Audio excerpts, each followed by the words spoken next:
In the frozen wilderness of northern Arizona, a desperate woman's plea echoes through the storm. "I'm freezing. Let me in, I beg you. I'll repay you promises of the poor Apache." But what John Merr doesn't know is that opening his door to this dying stranger will shatter 20 years of self-imposed exile and transform two broken souls into something neither believed possible again. This is a story of survival, redemption, and the quiet miracles that happen when we choose to let someone in from the cold. Stay with me until the very end and let me know in the comments what city you're watching from. I want to see how far this story travels across the world. The wind screamed like a banshee across the high desert of northern Arizona, driving snow so thick and fierce that the world beyond John Merr's cabin had vanished entirely. It was the kind of storm that killed merciless unforgiving, the type that swallowed travelers whole and didn't spit out their bones until spring's thaw. John had seen enough of these storms in his 20 years of self-imposed exile to know that nothing with sense ventured out in weather like this, which was why the sound at his door made him freeze. Thump, thump, thump. Not the random battering of wind-driven debris, but something deliberate, something desperate, something alive. John Merr had built his life around silence. His cabin sat miles from the nearest road, accessible only by a treacherous mountain trail that most folks gave up on after the first switchback. He'd chosen this place precisely because it promised solitude, no neighbors, no visitors, no reminders of the world he'd left behind. The last unexpected knock on his door had been 3 years ago, a lost hiker who'd taken one look at John's weathered face and scarred hands and backed away like he'd stumbled upon a rabid wolf. John preferred it that way. People brought complications, and complications brought pain. He'd had enough of both to last several lifetimes. The knocking came again, weaker this time, more of a scratching than a knock, like claws on wood. "Go away," John muttered, not moving from his chair beside the stone fireplace. The flames cast dancing shadows across the cabin's rough-hewn walls, across the sparse furniture he'd built with his own hands, across the rifle that hung above the mantel, loaded, always loaded, because a man alone in the wilderness learned to be ready for anything, anything except this. Scratch, scratch. The sound was barely audible now over the storm's howl, so faint he might have imagined it. But something about its persistence, its pathetic weakness, made John's chest tighten with an emotion he'd spent 2 decades trying to bury. He rose slowly, his 45-year-old joints protesting after hours by the fire. Outside, the wind reached a crescendo that made the cabin's walls shudder. Whatever was out there wouldn't last much longer. Nothing could. John moved to the window beside the door, rubbing frost from the glass with his sleeve. Through the swirling white chaos, he could barely make out a dark shape huddled against his door, small, motionless, already being buried by the accumulating snow. "Damn," he whispered the word, fogging the glass. He stood there for a long moment, war raging in his chest. Every instinct screamed at him to turn away, to return to his fire and his solitude, and let nature take its course. He'd learned the hard way that getting involved with other people's problems only led to heartbreak. The smart thing, the safe thing, was to pretend he'd never heard anything at all. But as he watched, the dark shape shifted slightly, and he caught a glimpse of a pale hand pressed against his door, small, delicate, unmistakably human, and unmistakably dying. "Christ Almighty," John breathed, already moving toward the door. His hands shook as he worked the heavy bolt, not from cold, but from something deeper. Fear, maybe, or recognition.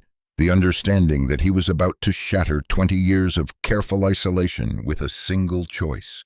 The door swung open, and the storm rushed in like a living thing, bringing with it a swirl of snow and a figure that collapsed across his threshold like a broken doll.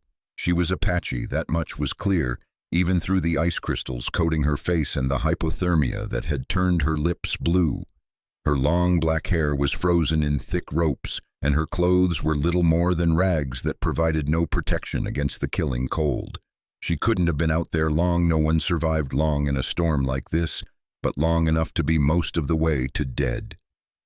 Jesus, John whispered, dropping to his knees beside her. What the hell were you thinking? She stirred at the sound of his voice, eyelids fluttering open to reveal dark eyes that held no hope, only a kind of weary acceptance. Her lips moved, forming words too quiet to hear over the wind. John leaned closer, and her voice reached him like a ghost's whisper. Sto gelando, lasciami entrare, ti supplico. The words were foreign, but their meaning was universal. I'm freezing. Let me in, I beg you. But she was already in, already safe, or as safe as anyone could be in a place like this. John realized she was delirious, probably didn't even know where she was or what was happening. All she knew was cold and the desperate need for warmth. Easy, he said, though he wasn't sure if he was talking to her or himself. You're okay. You're inside now. He slammed the door against the storm and scooped her up in his arms, surprised by how light she was. Through the frozen fabric of her clothes, he could feel that she was nothing but skin and bones, like she hadn't eaten properly in weeks, maybe months. John carried her to the fireplace and set her down gently on the thick bearskin rug that covered the floor. In the firelight, he could see her more clearly, and what he saw made his stomach clench with a familiar ache. She was young, maybe 30, though hard living had etched lines around her eyes that belonged on an older face. High cheekbones and strong features spoke of Apache heritage, but there was something else there, too, something that reminded him of... No, he wouldn't think about that, couldn't. Stay with me, he said, though her eyes had closed again. Don't you dare check out on me now.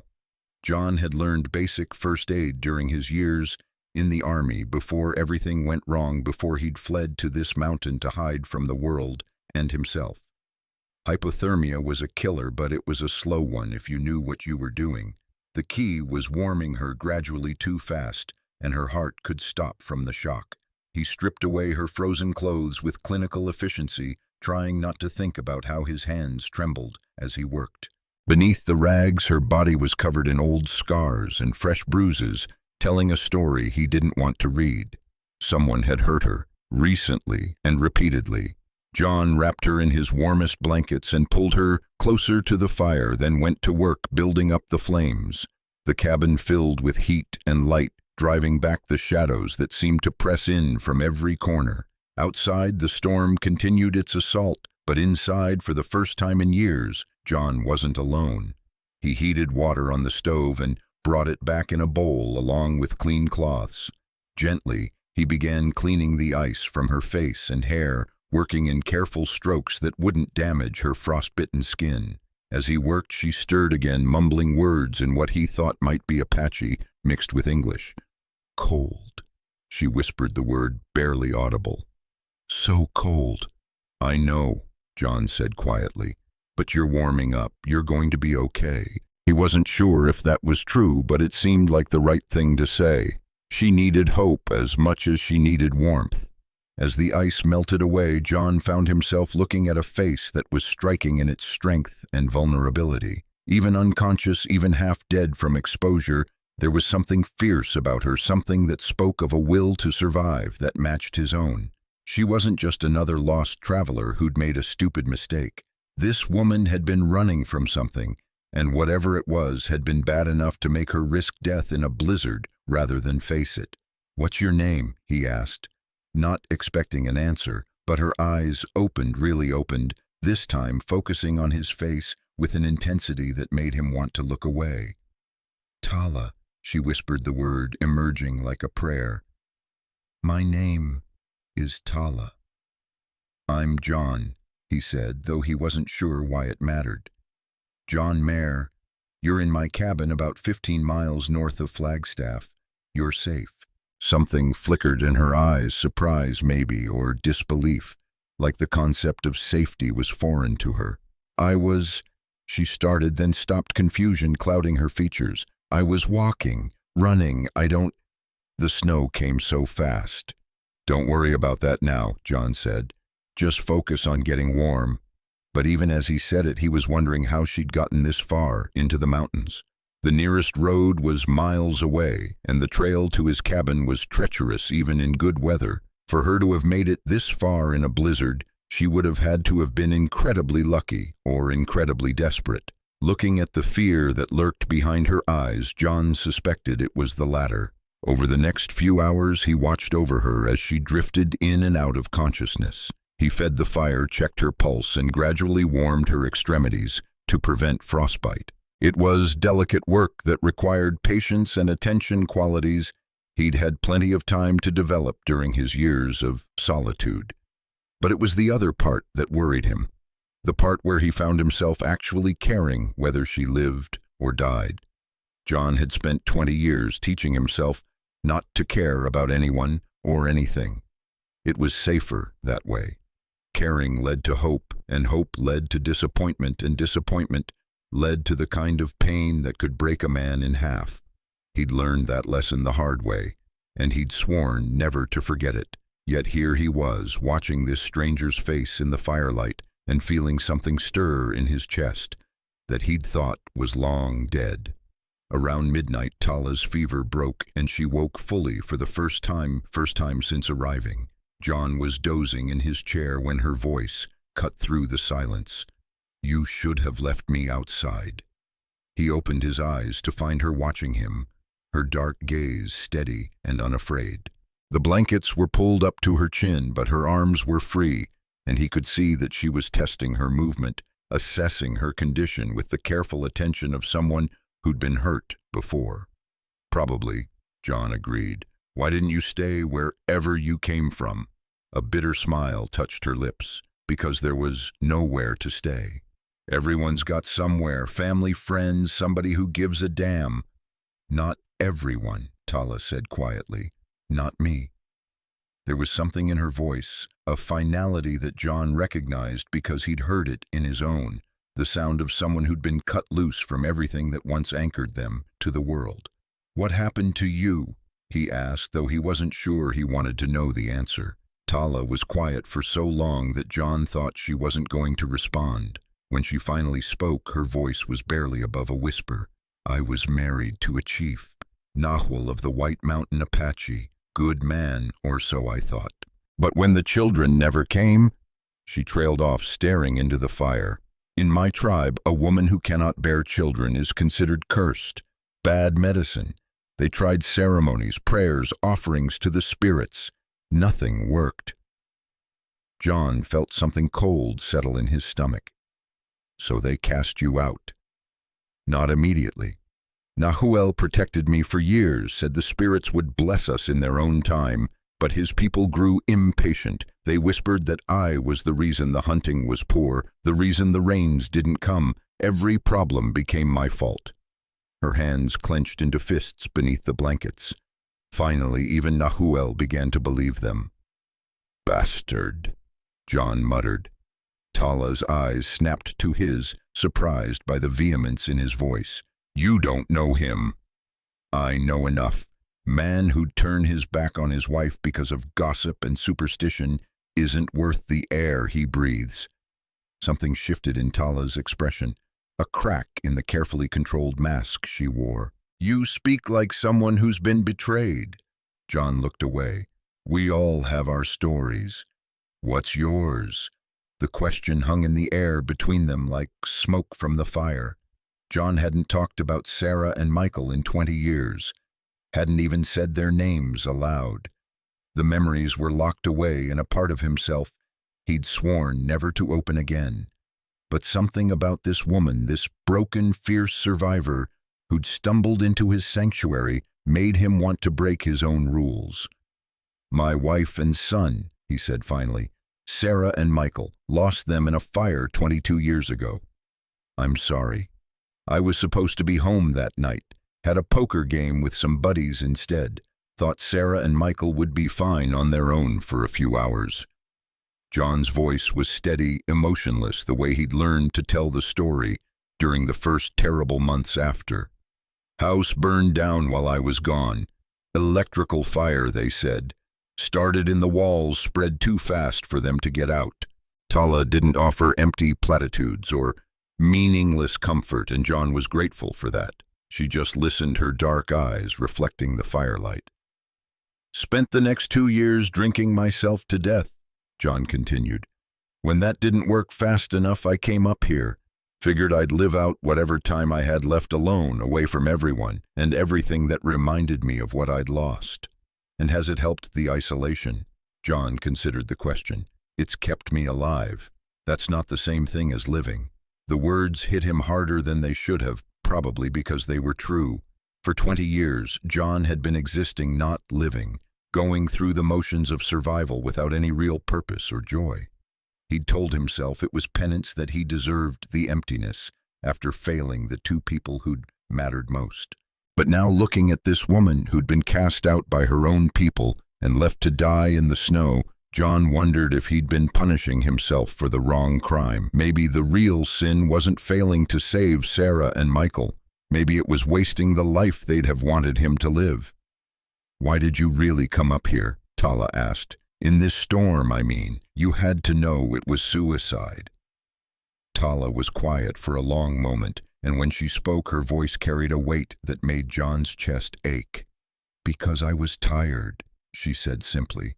Tired of running, tired of hiding, tired of being ashamed of something that wasn't my fault. I thought maybe it would be easier to let the mountain take me than to keep fighting a battle I could never win. John understood that feeling better than he cared to admit. There had been nights, especially in the early years, when he'd walked out into the wilderness and hoped he wouldn't find his way back. The only thing that had stopped him was cowardice, the fear that even in death he'd find a way to disappoint the people he'd loved. But you knocked on my door, he pointed out. If you really wanted to die, you would have just sat down in the snow and waited. Tala's smile was sad and knowing. Maybe some part of me wasn't ready to give up after all. They sat in comfortable silence after that, both lost in their own thoughts. Outside, the storm continued to rage, but inside the cabin felt warm and safe, like a pocket of peace carved out of the world's chaos. John found himself studying Tala's profile in the firelight, noting the way her shoulders had relaxed, how some of the wariness had faded from her eyes. She was beautiful not in the conventional way that magazines and movies promoted, but in the way that came from strength and survival and refusing to be broken by a world that seemed determined to crush her spirit. There was something magnetic about her, something that drew him in despite all his carefully constructed defenses, which was exactly why he needed to be careful. John had learned the hard way that caring about people only led to pain. The smart thing would be to help her recover, wait for the storm to pass, and then send her on her way. Keep his distance, maintain his isolation, protect the fragile peace he'd built. But as he watched her drift off to sleep by his fire, John couldn't shake the feeling that his 20-year exile was about to come to an end, whether he wanted it to or not. The storm blew for 3 more days. On the first day, Tala slept mostly waking only to accept the soup and bread John brought her. She was polite but distant, like a wounded animal that hadn't decided whether to trust the person trying to help it. John respected her wariness. He'd felt the same way about human contact for years and gave her space to heal. On the second day, she was stronger, able to sit up and move around the cabin slowly. John had given her some of his clothes to wear, an old flannel shirt and a pair of jeans that were too big for her but warm and clean. She helped him with small tasks, tending the fire, preparing meals, organizing his supplies. They worked together in comfortable silence like dance partners who'd been practicing the same routine for years. On the third day, the walls started closing in. It wasn't the cabin's fault. John had built it large enough to accommodate his need for space, with a main room, a small bedroom, and a kitchen area that opened onto the living space. But having another person in his sanctuary, no matter how quiet and unobtrusive, changed the entire dynamic. The air felt charged with unspoken words and careful distances. John found himself hyper-aware of Tala's presence, The soft sound of her breathing as she slept, the graceful way she moved around his kitchen, the brief moments when their hands would accidentally touch as they worked together. It had been so long since he'd been close to another person that he'd forgotten how intimate shared space could be. And Tala was watching him just as carefully. He'd catch her studying his face when she thought he wasn't looking, see her eyes following his movements as he went about his daily routines. There was something calculating in her attention, like she was trying to solve a puzzle or understand something that didn't quite make sense to her. The breaking point came on the third evening when the storm finally began to weaken, and they could see stars through the breaking clouds. "It'll be clear tomorrow," John said, standing by the window with a cup of coffee. "You'll be able to leave." Tala looked up from the book she'd been reading, one of the few novels John kept on his shelves. "Where am I supposed to go?" It was a fair question, and one John didn't have a good answer for. "Wherever you want. Town, maybe. Flagstaff's got shelters, social services, people who can help you get back on your feet." "And then what?" Tala's voice was calm, but there was an edge beneath it. "Find a job, rent an apartment, pretend the last 20 years of my life never happened. Try to fit into a world that never had a place for me in the first place." John turned to face her, uncomfortable with the direction the conversation was heading. "It's not my problem what you do with your life." "No," Tala agreed. "It's not. But you saved it, so I thought maybe you cared enough to consider the consequences. I pulled you out of the snow, that's all. Don't read more into it than there was." Tala set down her book and stood moving to face him across the small space. In the lamplight, her eyes seemed to glow with an inner fire that made John want to step back. "You're lying," she said quietly. "To me and to yourself. You didn't save me because it was the right thing to do. You saved me because some part of you recognized what I was, another broken person trying to survive in a world that doesn't want them. You don't know what you're talking about." "Don't I?" Tala moved closer, close enough that John could smell the soap she'd used that morning, could see the faint scar that ran along her left temple. "You've been alone up here for 20 years, John. 20 years of telling yourself that isolation is safety, that not caring is the same as not hurting. But I see the way you look at me, the way you watch every breath I take, like you're afraid I might stop breathing. That's not indifference. That's someone who's terrified of losing something again." John's hands clenched around his coffee mug so tightly, he was surprised it didn't shatter. "Get away from me!" "No." Tala's voice was steady, unflinching. "Not until you admit that you don't want me to leave. Not until you stop pretending that 3 days of having someone in your life hasn't changed everything." The words hit John like physical blows, each one finding its mark with devastating accuracy. Because she was right, God help him, she was absolutely right. The thought of waking up tomorrow to an empty cabin, of returning to the silence and solitude that had defined his existence for 2 decades, made something inside him recoil in terror. But admitting that meant admitting weakness. It meant acknowledging that all his careful defenses were nothing but smoke and mirrors, that 20 years of self-imposed exile hadn't healed anything, just hidden the wounds where he couldn't see them bleeding. "What do you want from me?" he asked, his voice hoarse with emotions he couldn't name. Tala's expression softened, and when she reached out to touch his face, John didn't pull away. "I want you to let me stay," she said simply. "Not forever, not until one of us gets tired of the other. Just for now, until we figure out what comes next." John closed his eyes, feeling the warmth of her palm against his cheek. It would be so easy to say yes, to give in to the desperate longing that had been building in his chest since the moment he'd carried her across his threshold. But easy didn't mean smart, and John had learned to distrust his own desires. "I don't know how to do this," he admitted. "I don't know how to be around people anymore. I don't know how to care about someone without destroying them." "Then we'll figure it out together," Tala said. "2 broken people learning how to be human again." When John opened his eyes, he found her watching him with an expression that was part hope, part fear and part determination. She was offering him something he'd thought was lost forever, the chance to matter to someone else, to have his life mean something beyond mere survival. It was terrifying. It was dangerous. It was quite possibly the stupidest thing he could do. But as the storm finally cleared outside his window, John Merr made the first real choice he'd made in 20 years. "Okay," he whispered. "Stay." And in the silence that followed, both of them understood that nothing would ever be the same again. The morning after brought a silence different from any John had known in 20 years. It wasn't the hollow emptiness that had filled his cabin for 2 decades, but something alive and expectant, charged with the possibility of what two people might build together from the wreckage of their separate lives. Tala was already awake when John emerged from his bedroom, standing by the kitchen window with a cup of coffee in her hands, watching the sun paint the snow-covered pines in shades of gold and amber. She'd braided her long black hair back from her face, and in the morning light the bruises on her arms had faded to pale yellow shadows. "Beautiful morning," she said without turning around. John poured himself coffee and joined her at the window.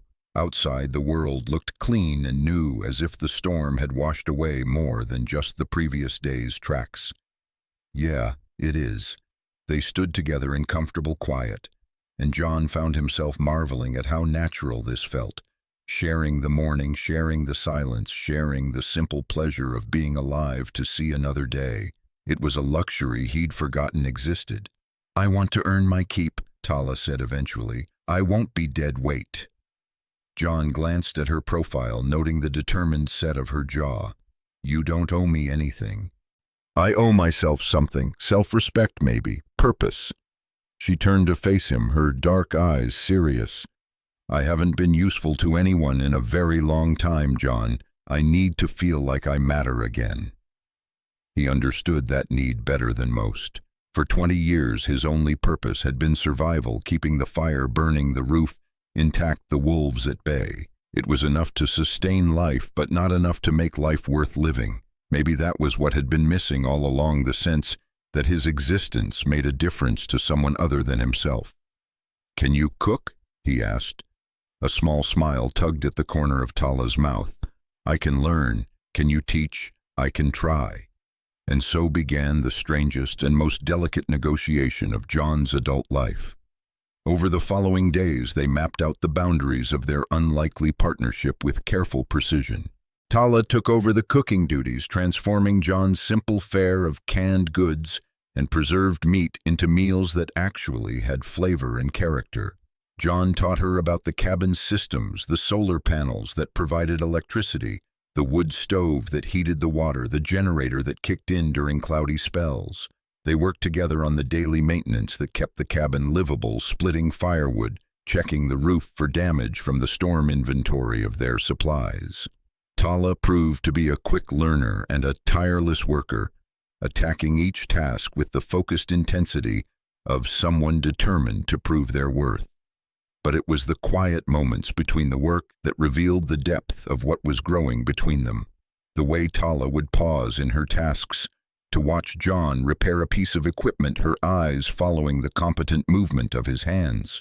The way John found himself lingering over morning coffee just to hear the soft sound of her humming as she worked in the kitchen. The careful dance they performed around each other's damaged places, learning to trust without pushing too hard or too fast. 3 weeks into their arrangement, John woke to find Tala standing in the kitchen doorway, her face pale and drawn. "I need to tell you something," she said, "about why I was really cast out." John set down his coffee mug, recognizing the weight in her voice. This was the story she hadn't been ready to tell before, the truth that lay beneath the careful half-explanations she'd offered. "You don't have to." "Yes, I do." Tala moved to the table and sat down across from him, her hands folded tightly in her lap. "Because if we're going to do this, whatever this is, you deserve to know what you're getting into." John waited, giving her the space to find her words. "I told you that Nahuel and I couldn't have children," Tala began, her voice barely above a whisper. That was true, but not the whole truth. We couldn't have children who lived. The words hung in the air between them like a physical presence. John felt something cold settle in his chest as he began to understand. I was pregnant 7 times in 12 years. Tala continued, her eyes fixed on her hands. 7 times, and every time. She took a shaky breath. The longest pregnancy lasted 6 months. The shortest barely 2. Each loss was harder than the last, and each time the whispers grew louder. Cursed, they said. Bad medicine. A woman who kills her own children in the womb. Jesus, Tala. The 7th time was different. I carried her almost to term 8 months.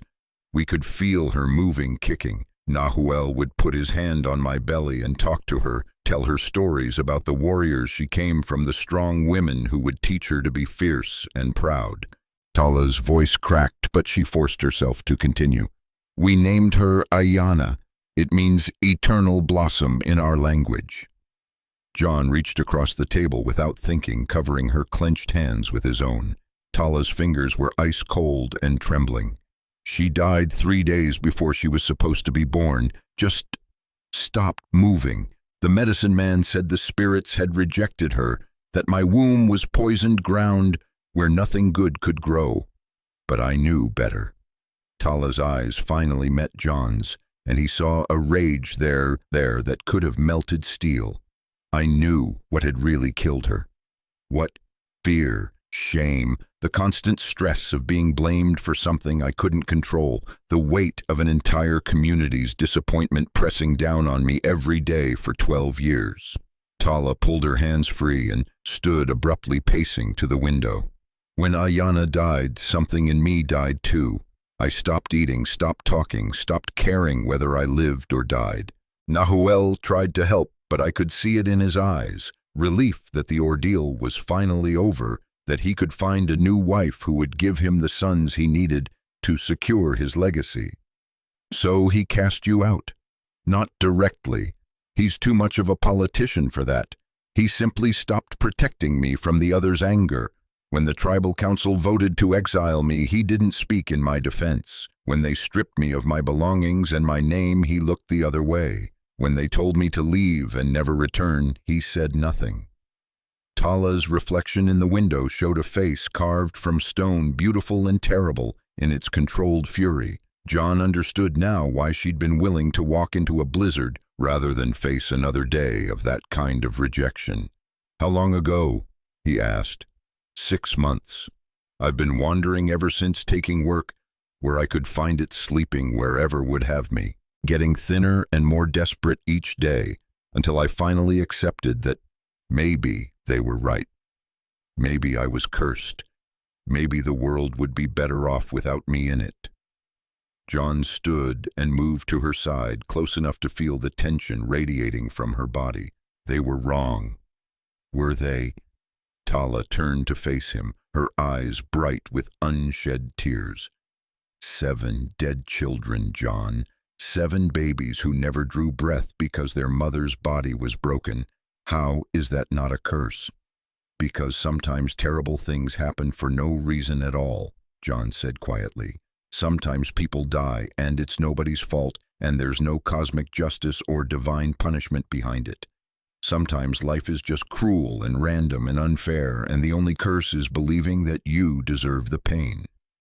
The words came from the deepest part of himself, the place where he'd stored 20 years of guilt and self-recrimination. Sarah and Michael's deaths had taught him the same bitter lesson, that tragedy didn't require a villain or a reason or a moral failing to explain it. Sometimes the house just caught fire, and sometimes babies died in the womb, and sometimes the only thing you could do was choose how to live with the aftermath. You really believe that? Tala asked. I have to, John admitted, because the alternative is spending the rest of my life paying for crimes I didn't commit. Something shifted in Tala's expression, a crack in the armor she'd built around her pain. For the first time since she'd started talking, she looked vulnerable rather than angry. I used to dream about her, she whispered upward. Ayana. I'd see her as she might have been walking, talking, laughing, playing in the desert with the other children, braiding flowers in her hair. Those dreams were the only thing that kept me sane for the first few months after I left. What happened to them? They stopped. About 2 months ago, they just stopped. I think that's when I really decided to die, when I couldn't even dream of her anymore. John felt something break open in his chest, a wall he'd built around his own memories of Sarah and Michael. He'd stopped dreaming about them 2 years ago, told himself it was healing when it was really just another form of abandonment. I dream about my son sometimes, he heard himself say. Michael, he'd be 25 now if he'd lived. I wonder what he would have looked like, what kind of man he would have become, whether he would have had Sarah's laugh or my stubborn streak. Tala's eyes widened slightly. In all their careful conversations over the past weeks, John had never offered this level of detail about his own losses. Do the dreams hurt? She asked. Yeah, but not as much as forgetting did. They stood together in the window's light, 2 people who'd learned to carry grief like stones in their pockets. Heavy, constant, but somehow necessary. John realized that this was what he'd been missing during his 20-year exile. Someone who understood that healing didn't mean forgetting, that moving forward didn't require leaving the dead behind. I want to try something, he said suddenly. What? Tell me about her, about Ayanna. Not how she died, but how she lived, what she felt like when she moved, what you imagined she would be like. Tala's breath caught. John, I can't. Yes, you can, because she was real, even if she was only real for 8 months. She mattered, even if the only people who knew her were you and Nahuel, and maybe it's time someone else heard her story. For a long moment, Tala just stared at him as if he'd suggested something radical and dangerous, which John supposed he had. Speaking the names of the dead was always dangerous. It made them real again, made the loss fresh and immediate, but it also made the love real again, and maybe that was worth the risk. She was active at night, Tala said finally, her voice so soft John had to lean closer to hear. Most active just after I'd eaten, when my blood sugar was high. She'd push against my ribs like she was trying to stretch, and I'd push back, and we'd play this game where she'd kick and I'd press down and she'd kick again. Nahuel said she was going to be a warrior, that she was already practicing her fighting stance. John smiled. Smart girl, getting an early start. She liked music, singing, drumming, even just humming. Whenever there was music, she'd move to the rhythm. The medicine women said it meant she'd be a dancer, that she'd carry the old songs in her bones. Tala's hand moved unconsciously to her stomach, as if the memory lived there still. I used to imagine teaching her the women's dances, the ones my grandmother taught me before she died, passing down the old ways to someone who would carry them into the future. What else? And slowly, carefully, like someone learning to trust their footing on unstable ground, Tala began to tell him about the daughters she'd carried and lost. The way Ayanna had seemed to respond to her father's voice, growing calm when Nahuel spoke to her. The dreams Tala had had about braiding the baby's hair, teaching her to weave baskets and identify edible plants and move through the desert like a shadow. As she talked, something extraordinary happened. The stone mask of controlled grief that Tala had worn since arriving at the cabin began to crack and fall away, revealing the woman underneath, still wounded, still angry, but alive in a way John hadn't seen before. Her voice grew stronger, her eyes brighter, as if speaking Ayanna's name aloud had returned some essential part of herself that had been lost. "Thank you," she said when she'd finished. I didn't realize how much I needed to say those words. Sometimes the only way to honor the dead is to remember them out loud, John replied, to make sure their stories don't die with us. Is that what you've been doing up here, honoring Sarah and Michael? John considered the question honestly. No, I've been hiding from them, afraid that remembering would hurt too much, that talking about them would make me weak. But maybe weakness isn't the worst thing that can happen to a person. What is forgetting how to feel anything at all? They spent the rest of that day in gentle conversation, sharing memories and stories they'd kept locked away for years. Tala told him about her childhood on the reservation, about learning to track animals and identify stars and understand the subtle language of the desert wind. John shared stories about his army days, about meeting Sarah at a diner in Tucson, about the overwhelming joy and terror of becoming a father for the first time. As the sun set behind the mountains, they sat together on the cabin's front porch, wrapped in blankets, and watching the first stars appear in the desert sky. The temperature was dropping fast, but neither of them seemed inclined to go inside. There was something magical about this moment, this careful sharing of their deepest wounds that neither wanted to break. "John," Tala said quietly, "what are we doing here?" It was the question that had been hovering between them for weeks, growing more urgent with each passing day. Were they two damaged people helping each other heal? Were they building toward something deeper?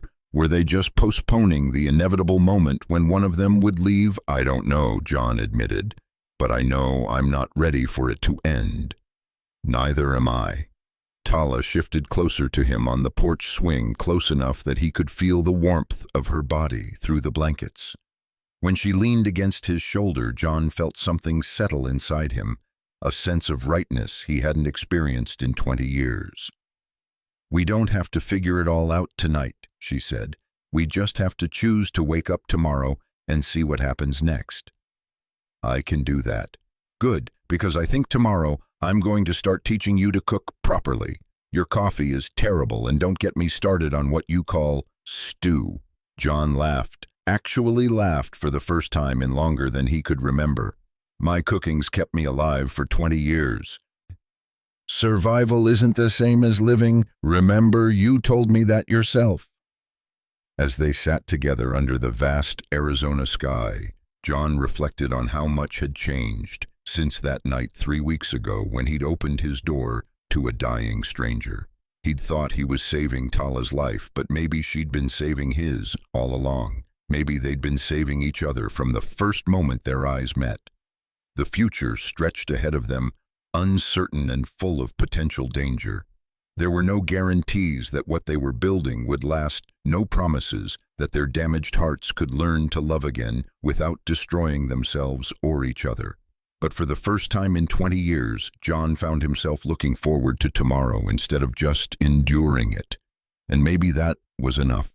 Maybe that was everything. That promise of tomorrow became a string of tomorrows, each one bringing small revelations and careful steps toward something neither John nor Tala dared name aloud.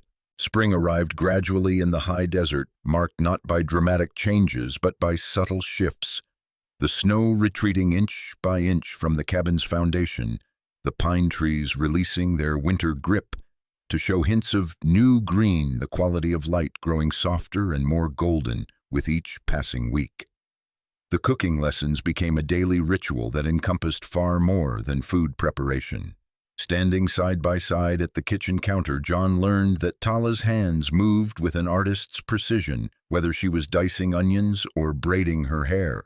She taught him about spices he'd never heard, of combinations of flavors that transformed his simple ingredients into something approaching actual cuisine. More importantly, she taught him about patience, how food like trust needed time to develop properly. "Too much heat, too fast," Tala said one morning, gently moving John's hand away from the stove's control knob. "You'll burn the outside and leave the inside raw." Her fingers lingered on his wrist for just a moment longer than necessary, and John felt that familiar flutter of awareness that had been growing stronger each day.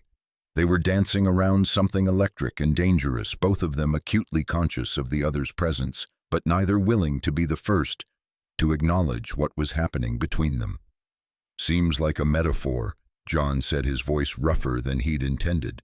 Tala glanced up at him, her dark eyes searching his face. "For what? Us, maybe. Taking things slow so we don't mess up what we're building." The honesty in his words seemed to surprise both of them. For weeks, they'd been communicating in careful subtext, revealing themselves in layers like an archaeologist's dig. But spring had a way of making everything feel more urgent, more possible. "Is that what we're doing?" Tala asked quietly. "Building something." John looked down at her upturned face, at the way the morning light caught the copper highlights in her hair, at the small scar on her chin that he'd memorized without meaning to. He thought about the 20 years he'd spent in this cabin, the endless succession of empty days that had stretched behind him like a desert. Then he thought about the past month, how each morning had brought the anticipation of shared coffee and conversation, how each evening had ended with reluctance to say goodnight. "Yeah," he said simply, "I think we are." That afternoon, they worked together to repair the cabin's front steps, which had been damaged by the winter freeze. It was practical work that required coordination and trust, John holding the boards while Tala hammered Tala, bracing the support beam, while John secured it with screws. Their movements became synchronized, each anticipating what the other needed before words were necessary. "You're good at this," John observed, watching Tala measure twice before making her cut. "Construction work. My father was a carpenter before he died," she said, not looking up from her work. "He taught me that anything worth building requires a solid foundation and attention to detail. Said most people rush the foundation because they're eager to see the finished product, but that's where most failures happen." Smart man. He was. He also said that the best partnerships are built the same way as the best houses, slowly, carefully, with respect for the materials you're working with. John caught the deeper meaning in her words and felt something shift in his chest. They weren't just talking about carpentry anymore, and they both knew it. As the days grew longer and warmer, their conversations became more intimate, more revealing.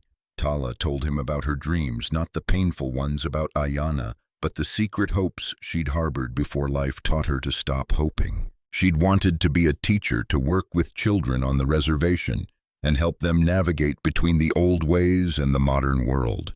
She'd imagined traveling to other reservations, learning different tribal traditions, becoming a bridge between communities that had been scattered by history and politics. John shared his own abandoned dreams, how he'd planned to expand his carpentry business after leaving the army, maybe teach woodworking to veterans who needed purpose and healing. He and Sarah had talked about buying land, building their own house from the ground up, creating something permanent and beautiful that they could pass down to their children. "We could still do that," Tala said one evening as they sat on the porch watching the sunset. "Build something. Not necessarily the same dreams we had before, but something that fits who we are now." John felt a flutter of fear at the suggestion.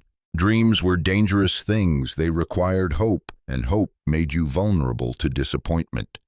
But looking at Tala's profile in the golden light, seeing the careful optimism she was offering him, like a gift, John found himself wanting to be brave enough to try again. "What would that look like?" he asked. "I don't know. Maybe we start small, fix up this place, make it feel more like a home and less like a hiding place. Add a garden, maybe, some fruit trees, things that take time to grow but give back for years once they're established." The metaphor wasn't lost on either of them. They were talking about putting down roots, about creating something that would outlast the careful day-by-day existence they'd been maintaining. "A garden sounds good," John said finally. "I haven't grown anything in 20 years, but I remember the basics." Tala smiled, and John felt that now familiar warmth spread through his chest. "I know about desert plants, traditional medicine. We could combine what we know, create something unique." That night, as John lay in his bed, listening to the soft sounds of Tala settling into sleep on the living room couch, he found himself imagining the garden they'd discussed. He pictured Tala kneeling in the earth, her hands dark with soil, teaching him about plants that could survive and thrive in the harsh desert climate. He imagined seasons passing, watching their careful work grow and flourish, creating something beautiful and useful and permanent. For the first time in 20 years, John fell asleep planning for the future, instead of just enduring the present. The shift in their relationship accelerated as spring deepened into early summer. The desert around the cabin transformed from brown and barren to a canvas of subtle colors, wildflowers blooming in hidden canyons, cacti producing brilliant red and yellow blossoms, the mountains themselves seeming to soften and warm in the long afternoon light. They began planning their garden in earnest, spending hours discussing placement and plant selection, drawing diagrams on scraps of paper, and debating the merits of different irrigation systems. But more than that, they began moving through each other's space with increasing familiarity and comfort. John would wake to find coffee already brewing and Tala humming softly in the kitchen. Tala would look up from her reading to see John watching her with an expression she couldn't quite decipher, but that made her heart race nonetheless. The physical awareness between them became harder to ignore. Accidental touches lingered longer than necessary. Conversation would pause mid-sentence when their eyes met across the room. The couch where Tala slept seemed to grow smaller each night, emphasizing the artificial distance they were maintaining. The breaking point came on a hot June afternoon when they were working together to clear the area where their garden would go. The desert sun was merciless, and they'd been at it for hours, removing rocks and dead vegetation, preparing the soil for planting. Tala had pulled her hair back and rolled up her sleeves, revealing the graceful line of her neck and the lean strength of her arms. Sweat beaded on her forehead as she worked, and John found himself distracted by the determined set of her jaw, the way she attacked each task with fierce concentration. "John," she said suddenly, straightening up and wiping her brow with the back of her hand, "we need to talk." Something in her tone made John's stomach clench with anxiety. "About what?" "About this." She gestured between them, her dark eyes serious. "About what's happening here and what we're going to do about it." John set down his shovel and tried to keep his expression neutral. "I'm not sure I know what you mean." "Don't!" Tala's voice was sharp with frustration. "Don't pretend you haven't felt it too. Don't act like there isn't something building between us that goes way beyond two strangers helping each other out." The desert silence stretched between them, broken only by the distant cry of a hawk circling overhead. John felt exposed, vulnerable, like Tala had just stripped away all his carefully constructed defenses with a few simple words. "Okay," he said quietly. "Yeah, I've felt it." "Then why are we pretending it's not happening? Why are we dancing around it, like we're afraid it might bite us?" John laughed, but there was no humor in the sound. "Because it might. Because caring about someone means giving them the power to destroy you, and I'm not sure either of us is ready for that kind of risk."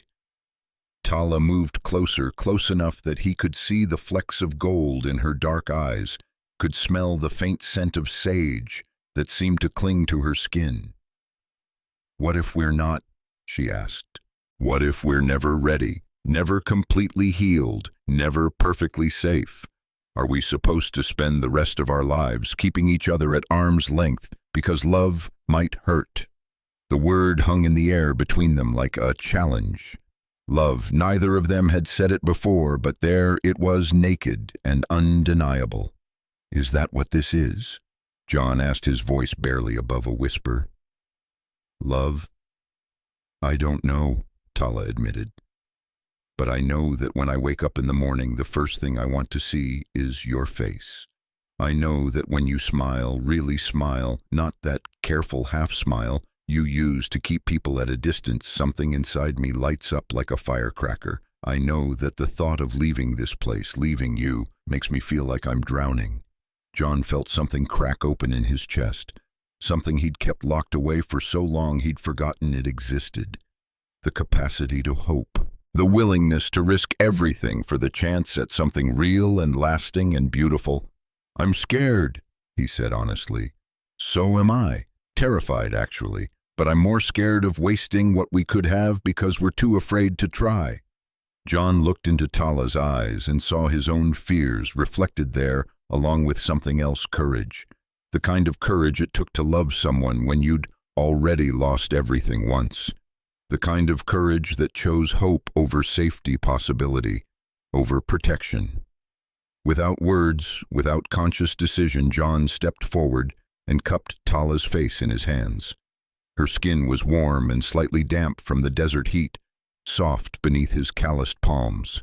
He traced the line of her cheekbone with his thumb, marveling at the perfect architecture of her face, at the way she leaned into his touch like a flower turning toward the sun. "Are you sure about this?" he asked, giving her one last chance to step back to maintain the careful distance they'd been preserving. Instead of answering with words, Tala rose on her toes and kissed him. It was tentative at first, a question more than a statement. But when John kissed her back, when he pulled her closer and felt her body mold against his, it became something else entirely. It became a promise, a declaration, a leap of faith, taken by two people who'd forgotten how to fly. When they finally broke apart, both breathing hard, Tala smiled, the first truly unguarded smile John had seen from her since the night she'd arrived at his door. "So," she said, her voice slightly unsteady, "what happens now?" John looked around at the half-cleared garden plot, at the cabin that had been his refuge for 20 years, at the desert landscape that stretched endlessly toward the horizon. But mostly, he looked at Tala, at this remarkable woman who'd stumbled into his life like a gift he'd never thought to ask for. "Now we plant the garden," he said, "and we see what grows." That evening, as the desert air cooled and the first stars appeared in the darkening sky, John and Tala sat together on the porch swing, her head resting on his shoulder, his arm wrapped around her waist. They didn't talk much. The day had contained enough words, enough revelations, enough emotional upheaval to last a week. Instead, they simply existed together in the gentle quiet, each processing what had changed between them and what it might mean for the future. "John," Tala said, eventually, her voice soft in the darkness. "Yeah, thank you for taking a chance on me, on us." John pressed a kiss to the top of her head, breathing in the scent of her hair, the warm, alive smell of the woman who'd become the center of his universe, without him quite realizing when it had happened. "Thank you for knocking on my door," he replied, "for trusting me enough to stay." As the night deepened around them, they began making plans, real plans for the first time since they'd met. The garden would need to be fenced to keep out rabbits and javelinas. They'd need to install a better irrigation system, maybe expand the solar panel array to power it. The cabin itself could use some improvements, better insulation, a larger kitchen, perhaps even a second bedroom for guests or storage. But underneath all the practical considerations ran a deeper current of possibility. They were planning a life together, creating a future that accommodated both their dreams and their damaged places. It wouldn't be easy, nothing worthwhile ever was. They would have to learn each other's rhythms, negotiate each other's boundaries, find ways to love without losing themselves in the process. But as John listened to Tala's voice in the darkness, felt the steady rhythm of her breathing against his chest, he found himself believing that they could do it. That two broken people could create something whole and beautiful and lasting. That love, real love, the kind that survives storms and seasons and the inevitable challenges of building a life together, was not only possible, but worth every risk they'd have to take to achieve it. The desert wind whispered through the pines around the cabin, carrying the scent of sage and possibility. Tomorrow would bring new challenges, new conversations, new opportunities to choose each other over the safety of solitude. But tonight, wrapped in the darkness and each other's arms, John and Tala allowed themselves to hope that the best was yet to come. In the distance, a coyote called out to the night, its voice wild and free and full of longing. But for the first time in 20 years, John didn't feel that longing as an echo of his own loneliness. Instead, he felt it as a celebration, a recognition that some hungers, when finally fed, could transform into something even more beautiful than the wanting itself. The morning after their first kiss brought a new rhythm to their lives, one that acknowledged the shift between them without awkwardness or uncertainty. John woke to find Tala already in the kitchen, But instead of the careful distance they'd maintained for months, she moved naturally into his arms when he approached, accepting his kiss, as if they'd been greeting each other this way for years. "Good morning," she murmured against his lips, her hands resting on his chest. "Very good," John agreed, marveling at how right this felt, how natural it was to hold her in the golden light streaming through the kitchen window. They fell into new patterns over the following weeks, patterns that reflected their deepening connection. Tala moved from the living room couch to John's bed, a transition that happened gradually and without discussion, each night bringing her a little closer until she simply stayed. They worked on the garden together with renewed purpose, their shared vision becoming more detailed and ambitious as their trust in each other deepened. But perhaps more significantly, they began to heal in ways that solitude never could have accomplished. Tala started talking about Ayanna without the crushing weight of guilt that had silenced her for so long. She spoke of her daughter with love and longing, yes, but also with acceptance, the kind that comes from having someone witness your pain without judgment or the need to fix it. John found himself sharing memories of Sarah and Michael that he'd buried so deeply he'd forgotten they existed. The way Michael had insisted on helping with every household project, no matter how inappropriate for a 3-year-old. How Sarah had sung off-key in the shower every morning, completely unconscious of her musical limitations. Small, precious details that made his lost family real again in ways that honored their memory rather than torturing him with what might have been. "Tell me about the house," Tala said one evening as they sat on the porch after a long day of planting. "The one that burned. What was it like?" John was quiet for so long that Tala began to think he wouldn't answer. When he finally spoke, his voice was soft with remembering. Small, 2 bedrooms, 1 bathroom kitchen, barely big enough for 2 people. Sarah called it a starter house, said we'd move somewhere bigger when Michael got older and we had more kids. He paused, his arm tightening around Tala's shoulders. "But it was ours, you know, every squeaky floorboard, every window that stuck, every room we'd painted ourselves. It felt like the center of the world." "What room did you love most?" "The kitchen, not because it was special, but because that's where we spent most of our time together. Sarah would cook. She was actually terrible at it, but she loved trying new recipes. And Michael would sit at this little table we'd bought at a garage sale and color or play with his trucks. I'd fix whatever was broken that week, which was always something in a house that old." John smiled at the memory. It was chaos most of the time, but it was our chaos. Tala lifted her head from his shoulder to look at him. "You could have that again. We could have that." The suggestion hung between them, weighted with possibility and risk. They'd been together for months now, had admitted their love and begun building something real, but they hadn't talked about the future in concrete terms. The idea of children, of family, felt both natural and terrifying.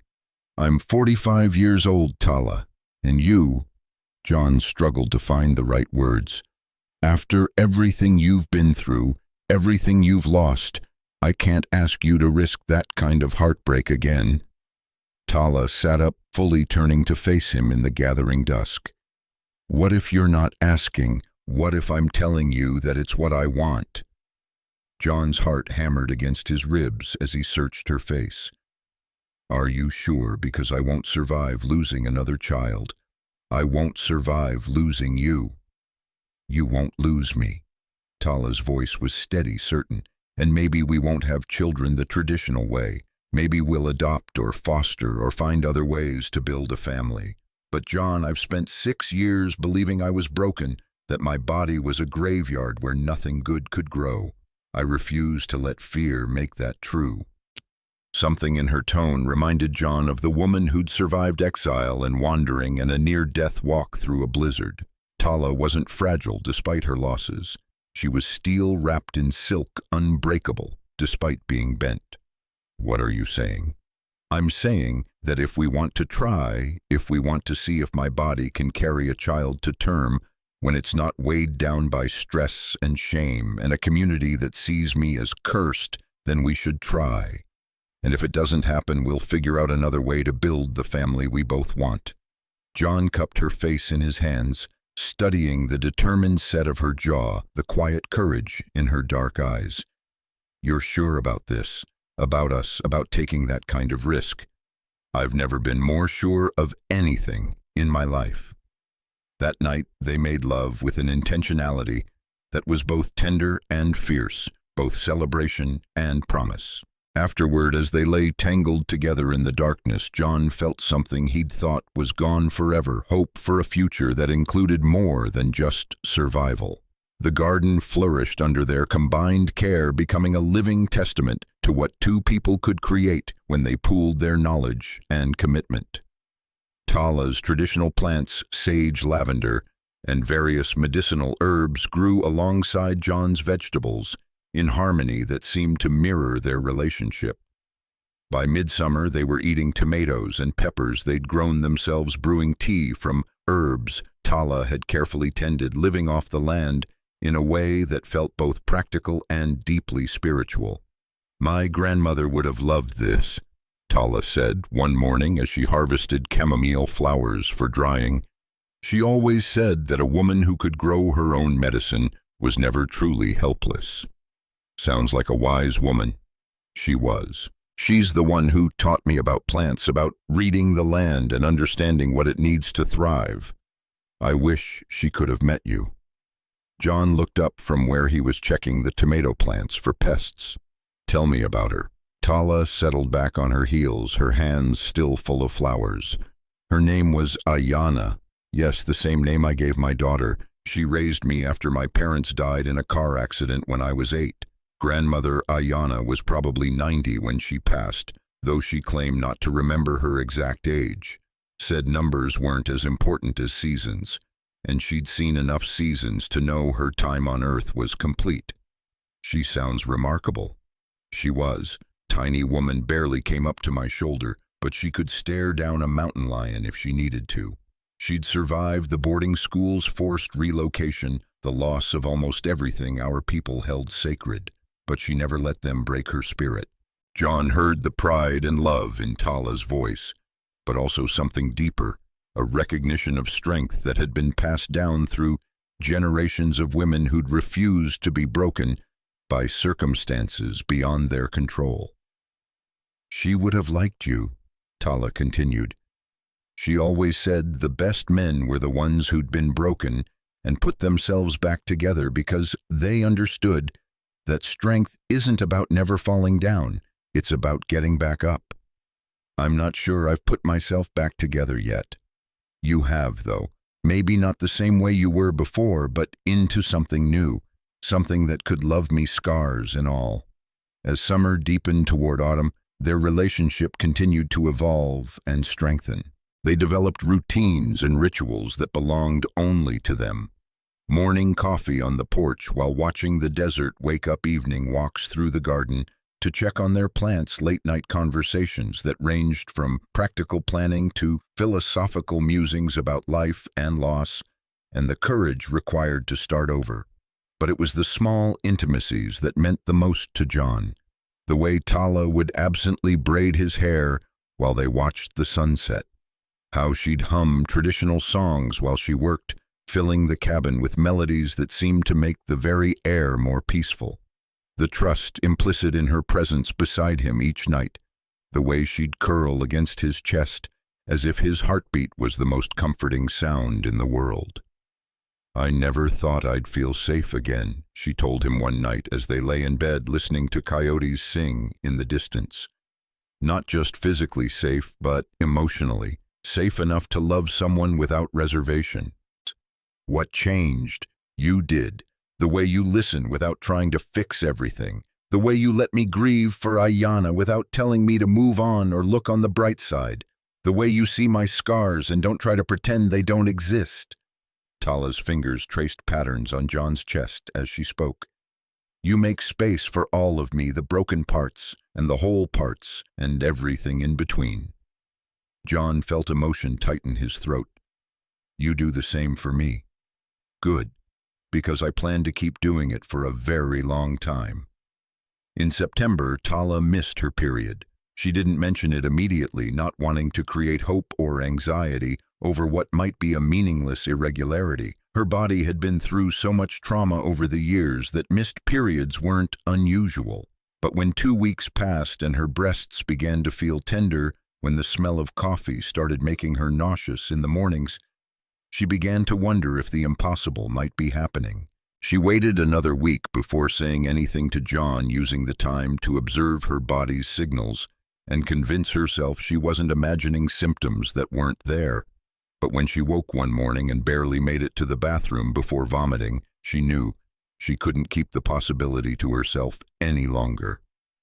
"John," she said when he knocked on the bathroom door, concern evident in his voice. "You okay in there?" Tala splashed cold water on her face and looked at herself in the mirror. She looked pale, slightly green around the edges, but her eyes held a light that hadn't been there in years. "I'm fine," she called back, "but I think we need to talk." She found him in the kitchen, already making ginger tea, a remedy she'd taught him for upset stomachs. His face was creased with worry as he handed her the steaming mug. "Food poisoning?" he asked hopefully. "I don't think so." Tala sat down at the kitchen table, cradling the warm mug between her hands like an anchor. "John, I think I might be pregnant." The words seemed to echo in the sudden silence that filled the kitchen. John stood frozen beside the stove, his face cycling through a dozen emotions in the space of a heartbeat: shock, hope, fear, joy, terror. "Are you sure?" he asked finally. "Not completely. I'd need to take a test, maybe see a doctor. But my body feels different, and I've been through this enough times to recognize the signs." John slowly sank into the chair across from her, his hands shaking slightly as he reached for his own coffee mug. "How do you feel about it? About the possibility?" Tala considered the question carefully. A few months ago, the idea of being pregnant would have filled her with terror and despair. The memories of 7 lost pregnancies, the trauma of Ayana's death, the certainty that her body was incapable of sustaining life, all of it would have crushed any hope before it could fully form. But now, sitting in the kitchen of the home they'd built together, surrounded by evidence of their ability to nurture and grow beautiful things, she found herself feeling something she'd never experienced during any of her previous pregnancies: peace. "I feel hopeful," she said honestly. "Scared but hopeful. My body isn't carrying the stress.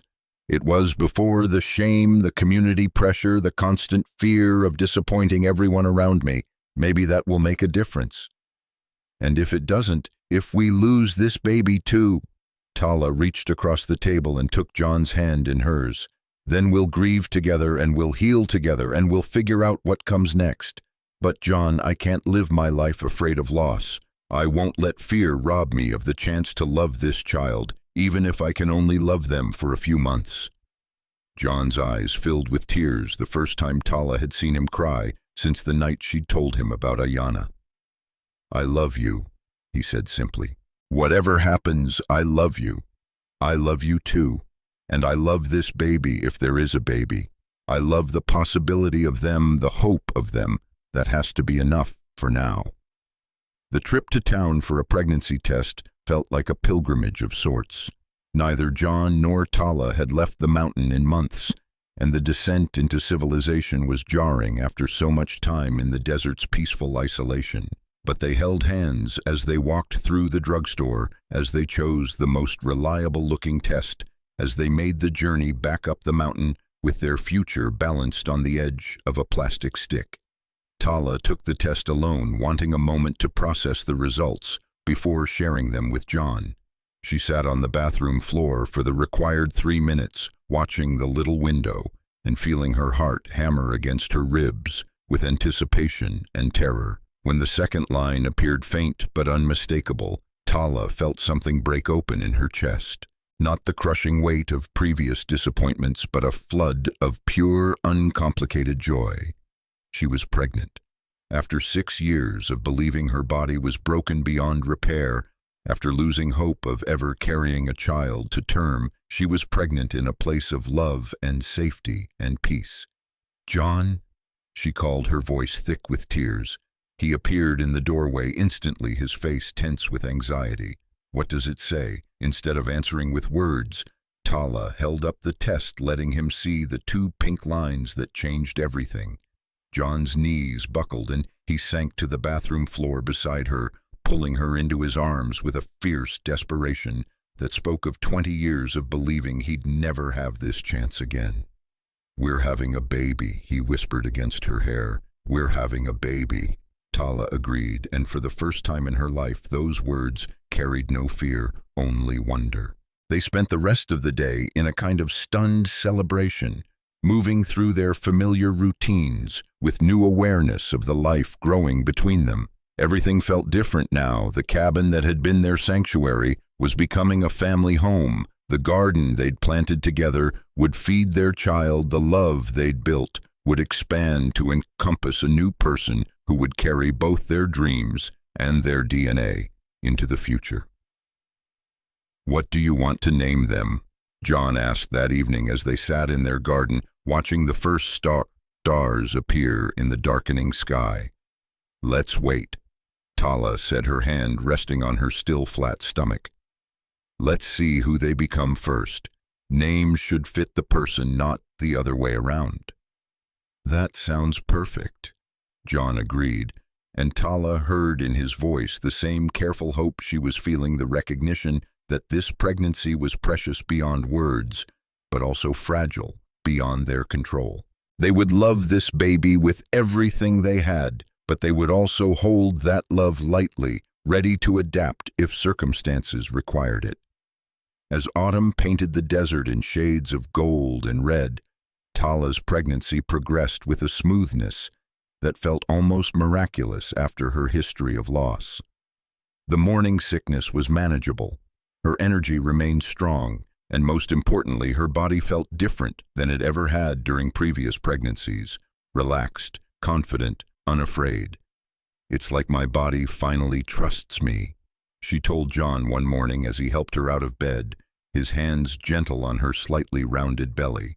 "Like it knows this time is different." John pressed a kiss to her temple, still awed by the reality of her pregnancy, by the chance they'd been given to create life together. "This time is different. You're different. We're different."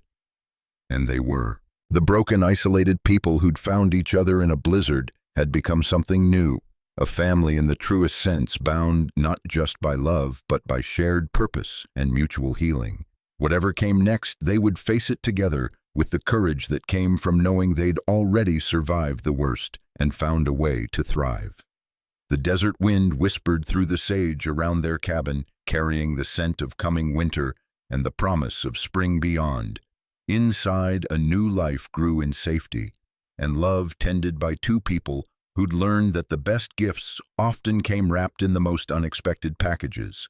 Tomorrow would bring new challenges and new joys, but tonight, wrapped in each other's arms and the growing certainty of their child's presence, John and Tala allowed themselves to believe that the best was truly yet to come. The winter that followed was unlike any John had experienced in his 20 years on the mountain. Where previous winters had been exercises in endurance, long, empty months, to be survived until spring returned, this winter pulsed with anticipation and purpose. Every day brought visible changes as Tala's body adapted to support the life growing within her, and every night brought them closer to the moment when their family would expand from 2 to 3. John threw himself into preparing the cabin for their child with an intensity that bordered on obsession. He expanded the bedroom, adding space for a crib and changing area. He installed additional insulation and upgraded the heating system, determined that their baby would never know cold or discomfort.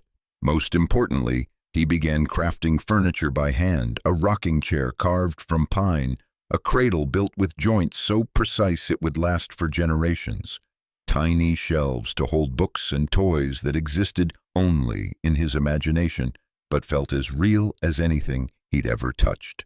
"You're nesting," Tala observed one afternoon, watching him sand the cradle's rails for the third time, checking for any imperfection that might scratch delicate skin. "I'm being thorough," John corrected, though his smile admitted the truth of her words. My grandmother used to say that expectant fathers build with their hands what they can't yet hold in their arms. Tala lowered herself carefully into the rocking chair, her movements slower now as she entered her second trimester. She said it was a way of making love visible. John paused in his work, looking at the woman who carried their child, at the gentle curve of her belly that had become the center of his universe. Is that what this is, love made visible? All of it, Tala said, gesturing to encompass not just the furniture but the expanded cabin, the carefully tended garden now dormant under snow, the life they'd built together from nothing but two broken hearts and stubborn hope. Everything we've created here is love made visible. As Tala's pregnancy progressed, they fell into new rhythms that accommodated her changing needs and energy levels. John took over more of the physical work while Tala focused on the gentler tasks, planning meals rich in nutrients their growing baby needed, researching natural remedies for common pregnancy discomforts, writing in a journal that would someday tell their child the story of how much they were wanted and loved even before they drew their first breath. The journal entries became a nightly ritual, with Tala reading aloud the day's observations and hopes, while John worked on whatever project currently occupied his hands. Her voice filled the cabin with dreams and plans and promises, creating a soundtrack for their child's development that was composed entirely of love and anticipation. Today, your father spent 4 hours adjusting the crib mattress, Tala read one evening in early December. He claims it needs to be exactly the right firmness, not too soft that you might have trouble breathing, not so firm that you'll be uncomfortable. I told him babies have been sleeping safely for thousands of years without such precise engineering, but he just gave me that look that means he's not taking any chances with something precious.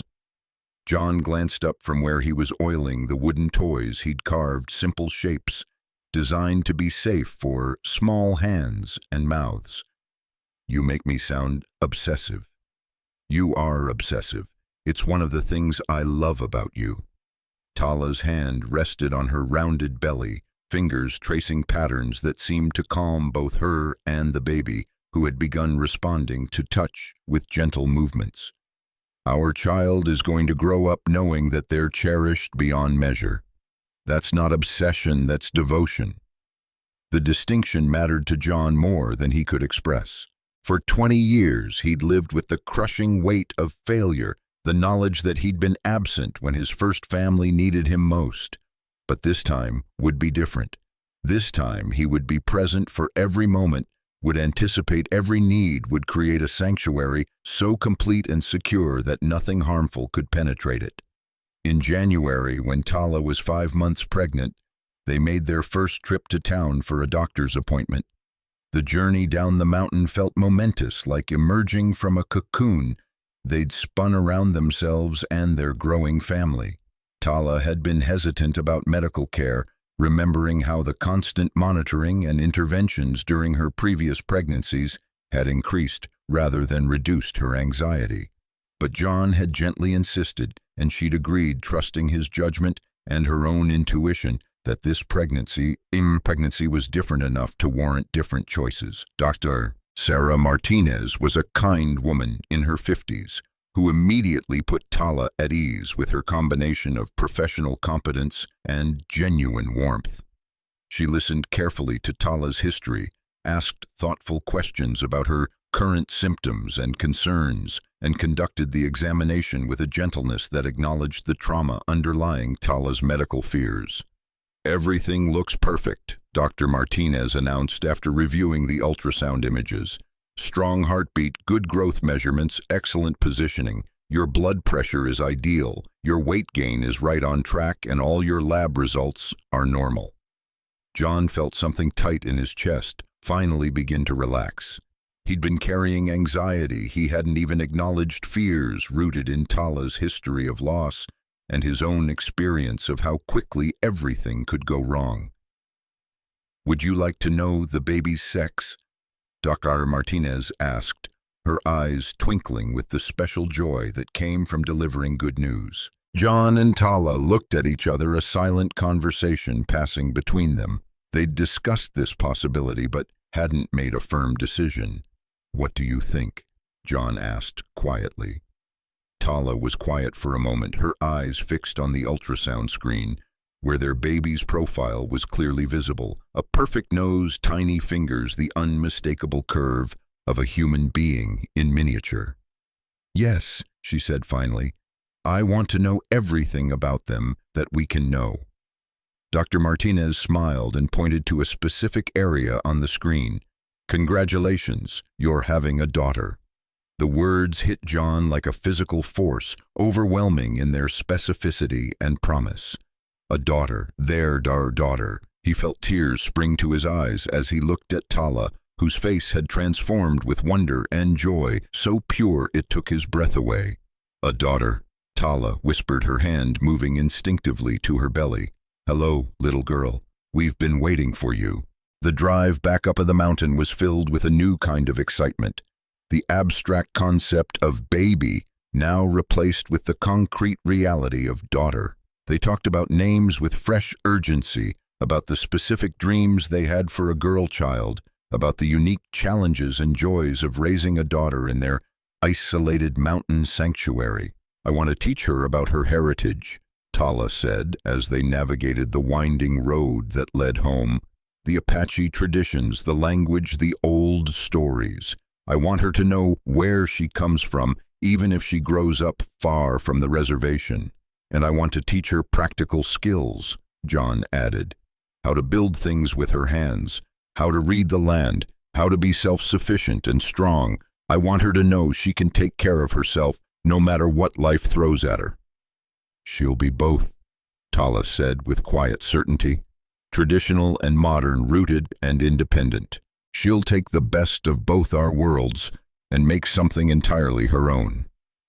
That night they sat together in the nursery John had prepared, surrounded by the tangible evidence of their love and preparation.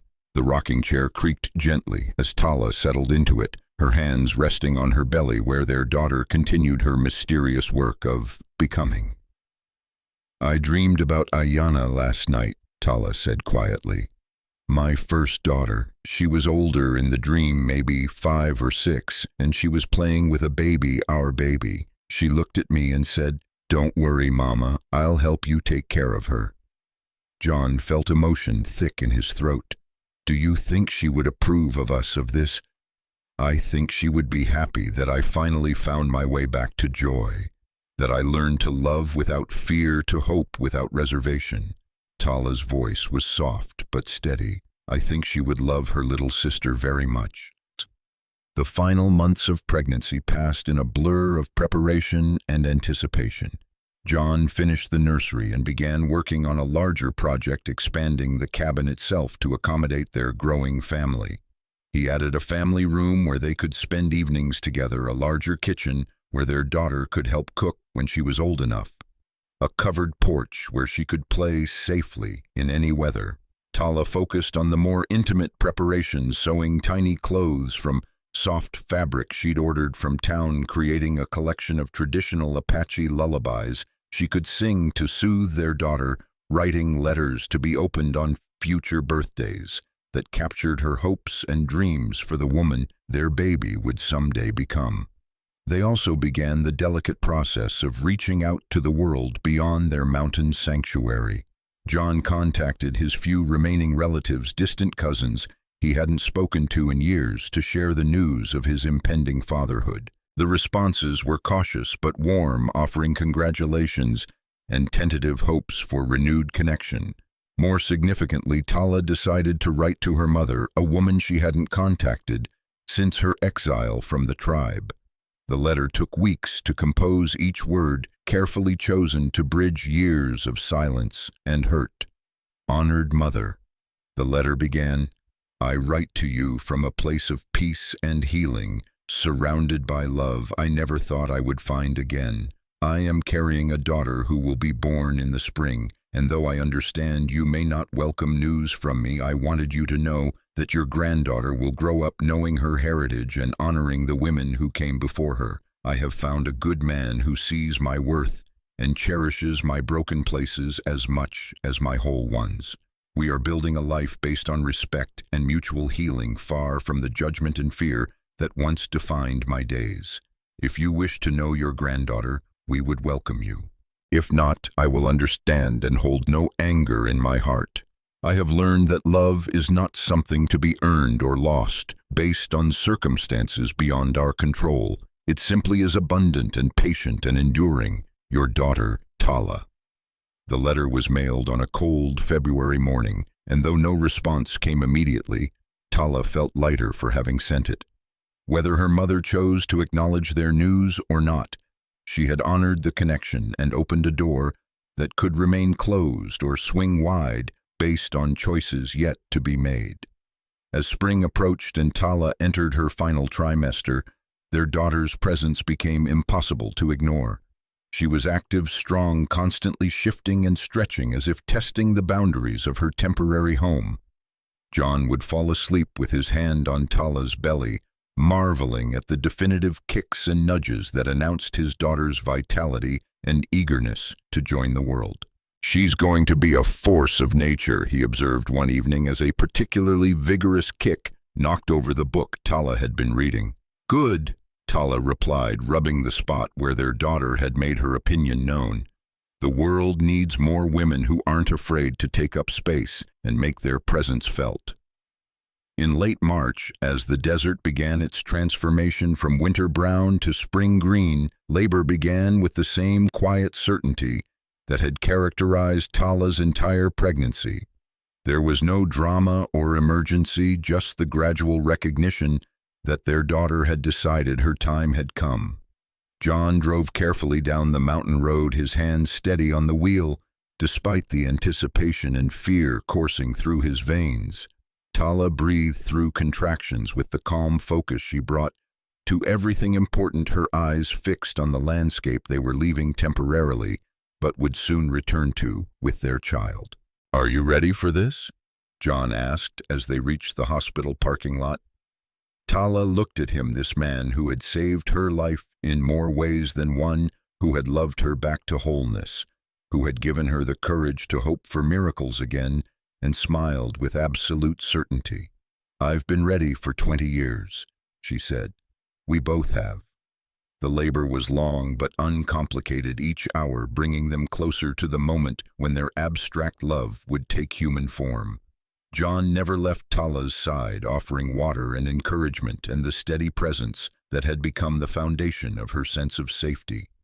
When the final contractions came and their daughter emerged into the world, her cry was strong and clear, announcing her arrival with the confidence of someone who knew she was wanted. "She's perfect," Dr. Martinez announced, placing the baby on Tala's chest. "Absolutely perfect." John looked down at his daughter, red-faced and covered in vernix, eyes squinted against the bright hospital lights, tiny fists waving in protest at the cold, strange world she'd just entered, and felt his heart expand beyond anything he'd thought possible. She was beautiful beyond words, more real and substantial than any dream he'd dared to have. "Hello, little one," Tala whispered, her voice thick with tears of joy and relief and overwhelming love. "We're your mama and papa, and we've been waiting for you for so long." Their daughter quieted at the sound of Tala's voice, seeming to recognize the rhythm and tone that had been the soundtrack to her development. Her eyes opened, dark and alert, and unmistakably curious about this new environment she'd been born into. "What should we call her?" John asked, his finger gently stroking the soft skin of his daughter's cheek. Tala was quiet for a moment, studying their baby's face, looking for clues to the person she would become. When she spoke, her voice carried the weight of tradition and the promise of new beginnings. "Amara," she said. "It means eternal in Sanskrit, but in Apache tradition it represents the unbreakable connection between generations. She is the bridge between what came before and what will be." John tested the name silently, watching his daughter's face, as if she might signal approval or disapproval. "Amara Merr, it's perfect." As they prepared to leave the hospital and begin the journey home, John felt the profound shift that comes with accepting responsibility for another human life. Everything was different now, their priorities, their fears, their hopes for the future. The mountain cabin that had been a refuge for two broken souls was about to become a family home where a little girl would take her first steps, speak her first words, and learn to navigate the complex balance between independence and belonging. The drive up the mountain was careful and slow, John hyper-aware of his precious cargo. Amara slept peacefully in her car seat, seemingly unbothered by the transition from hospital to vehicle to the wild landscape that would define her earliest years. "Look," Tala said softly as they rounded the final curve before home. "She's going to wake up in the most beautiful place on earth." The cabin appeared through the trees, solid and welcoming, surrounded by the garden they'd planted together and the mountains that had witnessed their transformation from strangers to lovers to family. John carried the car seat inside while Tala moved slowly still, recovering from labor but radiant with the satisfaction of having brought their daughter safely into the world. That night, as Amara slept in the cradle John had crafted with his own hands, he and Tala sat together on the porch, listening to the familiar sounds of the desert, settling into darkness. The air carried the scent of sage and pine, the promise of another spring, in a place where they'd learned to bloom again after believing themselves barren. "She's going to love it here," Tala said, her voice soft in the darkness.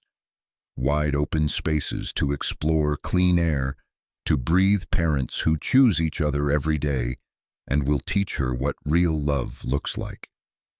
"Think we'll be good at this parenting?" John asked, the weight of responsibility still settling into his bones. "I think we'll make mistakes and learn from them. I think we'll love her so much it scares us sometimes, and I think that's exactly how it should be." Tala reached for his hand, their fingers intertwining in a gesture that had become as natural as breathing. "We're not the same people who lost children before, John.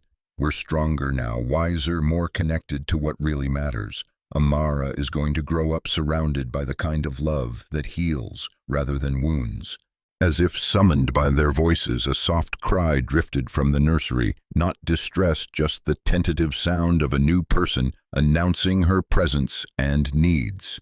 John and Tala exchanged a look of wonder and recognition, understanding that their old life had officially ended and something entirely new was beginning. Together they went to their daughter, lifted her from the cradle, and began the ancient dance of parenthood, the endless cycle of comfort and care and unconditional love that transforms ordinary people into the guardians of the future. Outside, the desert wind whispered through the sage, carrying the promise of seasons yet to come and the certainty that some stories, no matter how dark they begin, can find their way to joy. In the quiet sanctuary they'd built from broken dreams and stubborn hope, 3 hearts beat together in the rhythm of family, and the mountain held them safe in its ancient embrace. The seasons turned with gentle precision around the mountain cabin, each one bringing new discoveries and deepening the bonds that held John, Tala, and Amara together as a family. By the time their daughter reached her first birthday, she had become the undisputed center of their universe, a force of nature wrapped in tiny overalls and possessed of an insatiable curiosity about everything her small hands could reach. Amara's first word wasn't mama or papa as they'd expected, but bird, pronounced with such clarity and delight as she pointed to a red-tailed hawk circling overhead that both John and Tala knew immediately they were raising a child who would find wonder in the natural world around her. She babbled constantly in a mixture of English and what sounded suspiciously like Apache words, as if the languages of both her parents flowed through her blood, waiting to be discovered. "She's going to be a storyteller," Tala observed one morning, watching Amara gesture dramatically while carrying on an animated conversation with the wooden animals John had carved for her.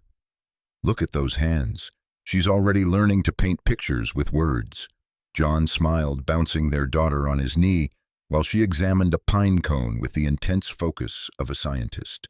"Or an engineer. See how she studies everything. She wants to understand how things work, how they fit together."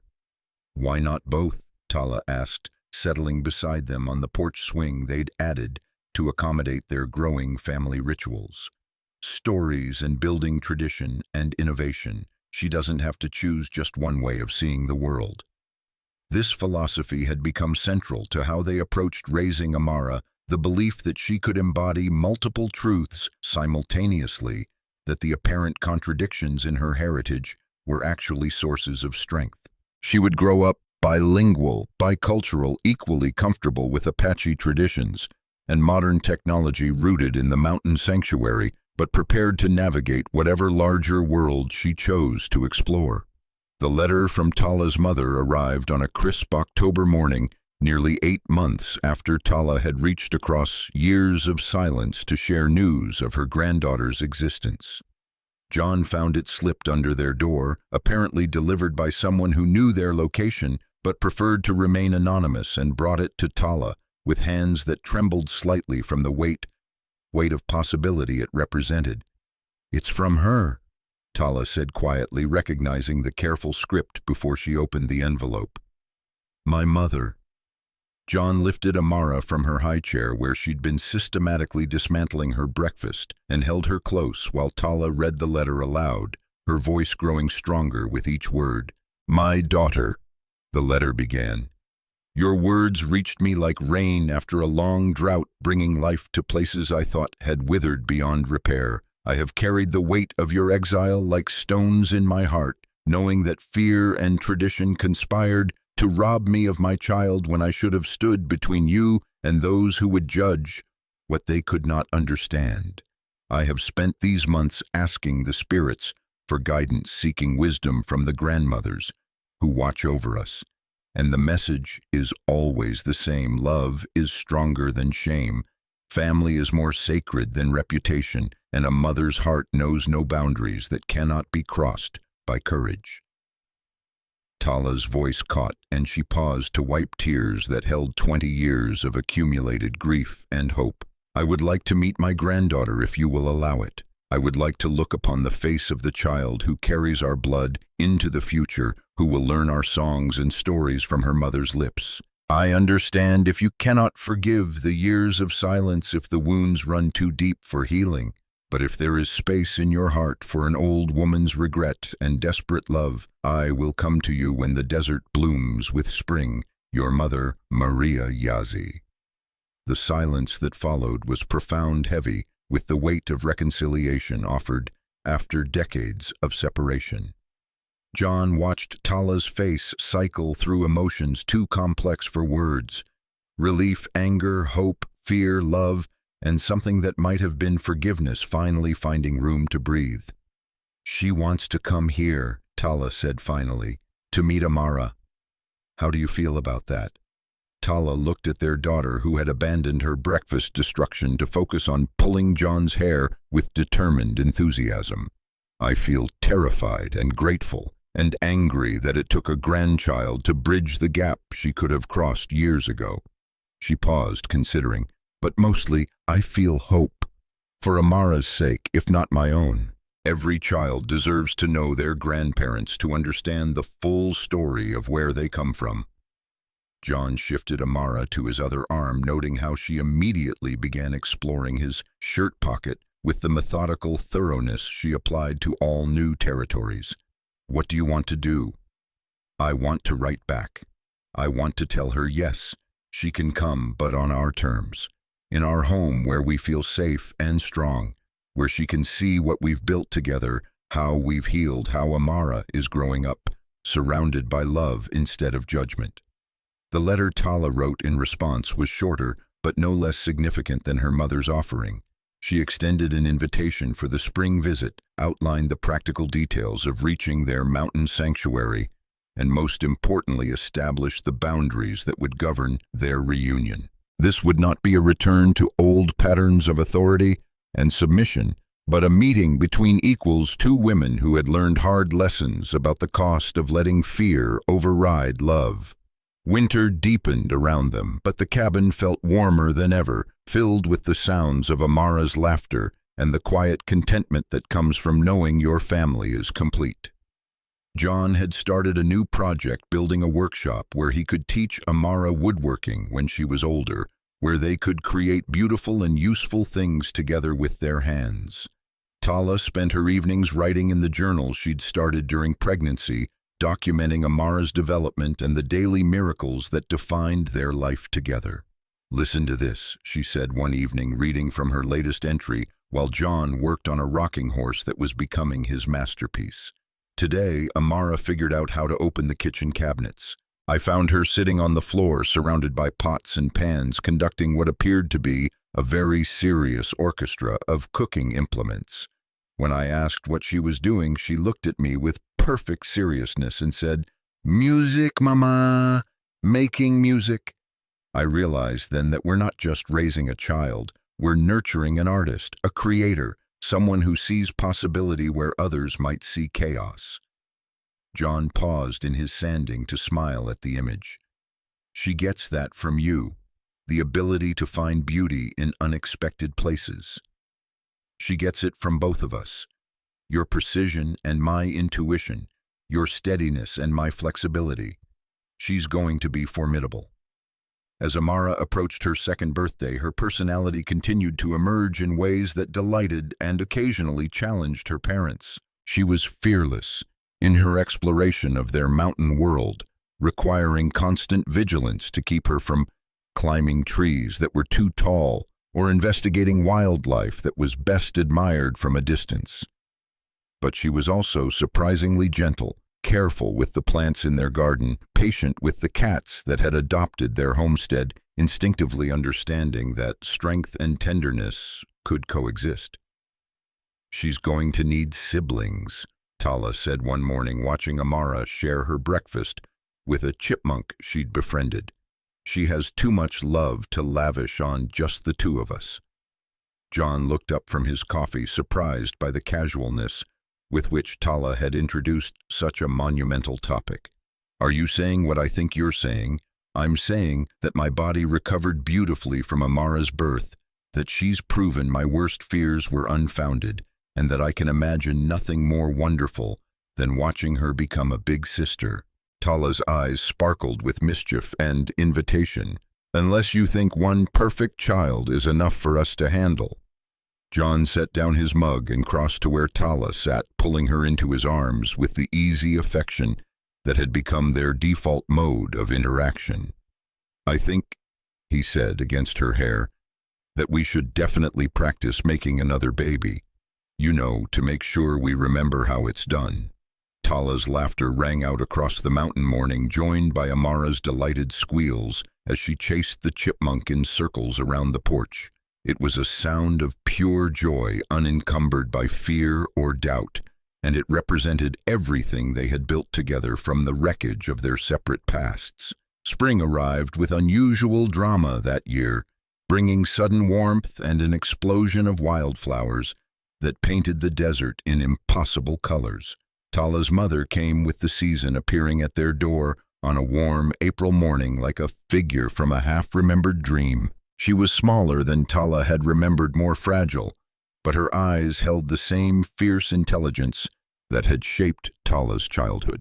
"My daughter," Maria said simply, her voice thick with emotion and the weight of years. "Mother," Tala replied, and in that single word was contained forgiveness and hope and the possibility of healing that had seemed impossible just a few years before. Amara, who had been hiding behind John's legs, emerged to study this new person with the same intense curiosity she applied to everything unfamiliar. Maria knelt slowly, bringing herself to Amara's eye level, and spoke in Apache words that flowed like music, carrying the cadence of ancient stories and traditional songs. "She's beautiful," Maria said, switching to English.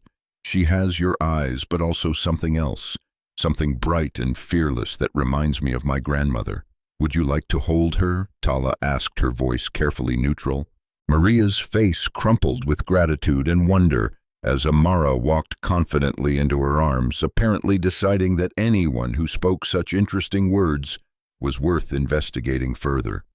The sight of 3 generations of women together on their mountain porch was almost too beautiful to bear, and John found himself blinking back tears as he watched Tala's family begin to knit itself back together. The visit lasted 2 weeks, 2 weeks, that transformed their understanding of what family could mean when approached with wisdom and humility instead of rigid tradition. Maria shared stories that filled gaps in Tala's knowledge of her heritage, taught Amara simple words in Apache, and helped them all understand how traditions could evolve without losing their essential meaning. "The old ways are not museum pieces," she explained one evening as they sat around the fire pit John had built in their garden. "They are living things that must adapt to new circumstances if they are to survive. Amara will carry our stories into a world we cannot imagine, and she will make them her own, in ways that honor the past while embracing the future." But perhaps more importantly, Maria's presence allowed Tala to release the last vestiges of shame and anger she'd carried about her exile.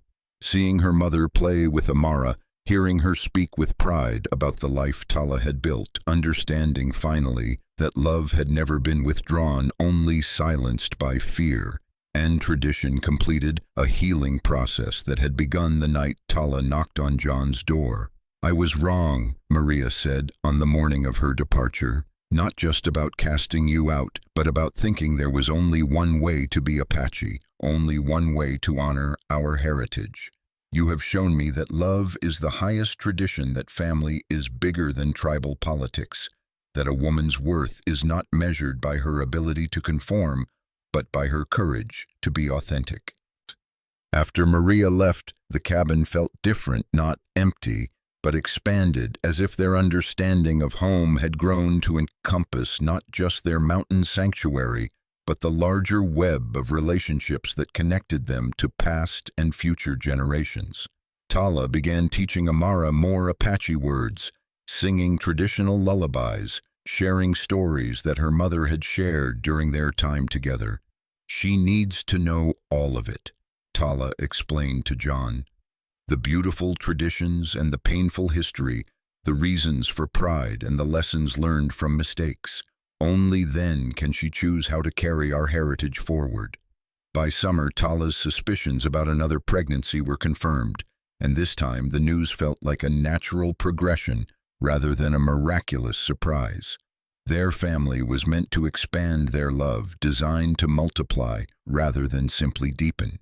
Amara seemed to sense the change before anyone officially told her, becoming more protective of Tala, patting her stomach gently and whispering secrets to the baby she somehow knew was growing there.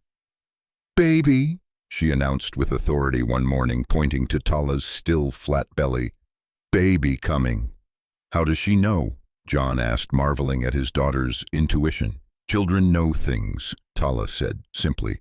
"They're closer to the mystery of creation, less filtered by rational thought. She probably sensed the change in my body chemistry, or maybe she just understands that our family wasn't finished growing."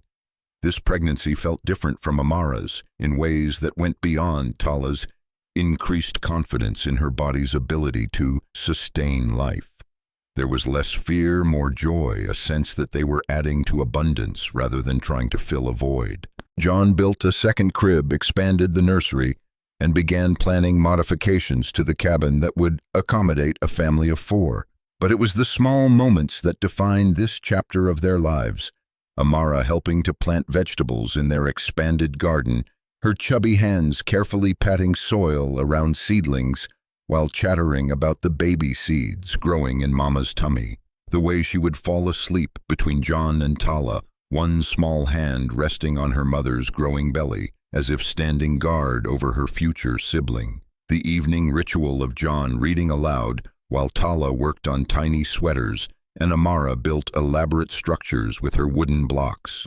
"We're creating something bigger than just a family," Tala observed one evening as they watched Amara arrange her toys in careful patterns that seemed to follow some internal logic. "We're creating a legacy of love, a proof that broken people can heal, that exile can lead to belonging, that the worst circumstances can give birth to the most beautiful outcomes." John looked around their home at the garden flourishing outside their windows, at the furniture he'd crafted with his own hands, at the woman who'd saved his life by knocking on his door during a blizzard, at the daughter who represented hope made manifest. Everything they'd built together stood as testimony to the transformative power of choosing love over fear, connection over isolation, hope over despair. Their second child arrived on a crisp February morning, entering the world with the same confident announcement that had characterized Amara's birth. But where Amara had been all fierce energy and curiosity, this baby, a son they named Miguel, after John's grandfather, radiated a different kind of strength. He was peaceful, contemplative, content to observe his new world with dark eyes that seemed already to hold wisdom. "He's going to be our philosopher," Tala said, as she cradled their son while Amara sat beside them, stroking her baby brother's hair with gentle fingers. "My baby," Amara announced with satisfaction, as if Miguel's arrival had been her personal project all along. "Our baby," John corrected gently, but Amara shook her head with the certainty of someone who understood important distinctions. "Miguel is family baby, but also my baby. I help take care." And she did. From the moment Miguel opened his eyes, Amara appointed herself his guardian and interpreter, explaining to him in her mixture of English and Apache words how their family worked, what each sound meant, which toys were the most interesting. She was endlessly patient with his crying creative in her attempts to make him laugh, and fierce in her protection of his sleep and feeding times. Watching his children together, John felt a completion he hadn't known was possible. This was what he'd dreamed of during those dark years after losing Sarah and Michael. Not replacement for what had been lost, but transformation of grief into wisdom, isolation into connection, despair into joy so profound it seemed to illuminate everything it touched. "Do you ever think about the path that brought us here?" Tala asked one evening as they sat on the porch, watching Amara and Miguel play in the garden. At 2.5, Amara was already teaching her 10-month-old brother which plants were safe to touch, which rocks were best for stacking, how to listen for the different bird calls that announced the day's progression. "Every day," John admitted. "Sometimes I can't believe how much had to go wrong for everything to go so right." "Maybe that's how the best stories work," Tala mused. "Maybe the depth of the darkness determines the brightness of the light that follows. Maybe we had to lose everything separately so we could find everything together." As their children grew and their mountain sanctuary evolved to accommodate an expanding family, John and Tala began to see their story in larger terms. They weren't just two people who'd found love after loss. They were living proof that healing was possible, that families could be created from the most unlikely circumstances, that home was something built rather than inherited. People began to hear about them, drawn by stories of the couple who'd created paradise from broken dreams in the Arizona mountains. Some came seeking advice about starting over after devastating loss. Others came looking for hope that their own damaged relationships could be repaired. A few came simply to witness what love looked like when it was given room to grow without limitations or conditions. John and Tala welcomed these visitors selectively, understanding that their story had become larger than their personal experience. They shared what they'd learned about building trust after betrayal, about choosing hope over safety, about the difference between healing and hiding, but they were careful to protect the sanctuary they'd created, to ensure that their children's childhood remained as untouched by outside chaos as possible. "Our story doesn't belong just to us anymore," Tala observed after a particularly moving conversation with a woman who'd lost multiple babies and feared she'd never become a mother. "It belongs to everyone who needs proof that impossible things can happen, that broken things can be made beautiful, that love really can conquer the worst circumstances." "Are you okay with that?" John asked. "With sharing our private miracle?" Tala looked at their children. Amara, now 4, teaching 3-year-old Miguel how to braid grass into dolls, both of them chattering in the multilingual mixture that had become their family's private language. I think we have an obligation to share hope when we have it in abundance. Our happiness doesn't diminish when we give it away, it multiplies. As the seasons continued their eternal cycle around their mountain home, John and Tala's story expanded beyond their personal transformation to encompass the broader miracle of what humans could build when they chose love over fear. Their children grew strong and confident, rooted in tradition but prepared for innovation, bilingual and bicultural, and absolutely certain of their place in a family that valued both individual expression and collective loyalty. The letters from Maria came regularly, now filled with news from the reservation and requests for photos of her grandchildren. She visited annually, bringing stories and traditions and the kind of unconditional love that heals generational wounds. Through her, Amara and Miguel learned not just about their Apache heritage, but about the importance of forgiveness, the possibility of change, the way families could reconstruct themselves when members chose courage over comfort. "This is what success looks like," John said one evening as they tucked their children into beds he'd crafted with his own hands in rooms that rang with laughter and security and absolute certainty that tomorrow would bring new adventures. Not money or fame or recognition, but this: children who sleep without fear, a partner who sees your worst and chooses to stay a home that shelters dreams instead of just bodies. Outside their windows, the desert wind whispered through the sage and pine, carrying the scent of their garden and the distant promise of storms that would bring rain and growth and renewal. Inside, their family slept secure in the sanctuary they'd built from broken dreams and stubborn hope, living proof that the most beautiful stories often begin with the darkest chapters, that the most lasting love grows from the deepest wounds, and that home is not a place you find, but a choice you make again and again to create something beautiful from whatever materials life provides. In the quiet hours before dawn, as John and Tala held each other in the bed they'd shared, through seasons of joy and challenge, they understood that their story was both complete and just beginning.